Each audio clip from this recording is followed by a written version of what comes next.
Kenapa Kang Dedi begitu mencintai ajaran Sunda? Dan apa sih Sunda Wiwitan itu? Dalam video ini kita akan tahu ajaran asal masyarakat Sunda. Mari kita kupas bersama. Mungkin kita sering mendengar kata Sunda Wiwitan, terlebih jika itu hubungannya dengan Kang Dedi Mulyadi. Lalu sebenarnya apa Sunda Wiwitan itu?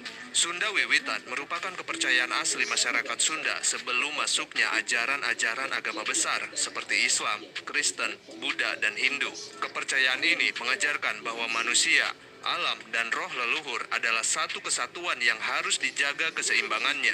Alam dianggap suci dan memiliki roh atau jiwa, sehingga harus dirawat dan tidak dirusak. Sunda Wiwitan juga menanamkan nilai bakti kepada orang tua, mengenang sejarah, serta menghormati orang-orang yang telah wafat. Selain itu, ada satu konsep dalam Sunda Wiwitan yang mengajarkan keseimbangan dengan alam, yaitu Tritangtu di Buana, di mana konsep ini mengajarkan pentingnya hidup selaras dalam 3 dimensi keberadaan, yaitu spiritual, sosial, dan alam. Sunda Wiwitan sangat menjunjung tinggi kebersamaan, gotong royong, dan solidaritas sosial. Setiap kegiatan adat, seperti membangun rumah atau mengolah ladang, dilakukan bersama-sama.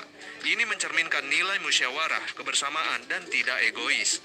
Hidup sederhana dan tidak serakah adalah wujud ketaatan terhadap ajaran leluhur. Karena dalam Sunda Wiwitan, keserakahan hanya akan membawa bencana. Nah, nilai-nilai positif inilah yang selalu Kang Dedi bawa dalam kepemimpinannya. Bukan artinya kita harus menganut Sunda Wiwitan, akan tetapi nilai-nilai Sunda Wiwitan bisa diterapkan sebagai warisan ajaran leluhur Sunda. Karena sejatinya Sunda tidak bisa terpisahkan dari nilai-nilai tersebut.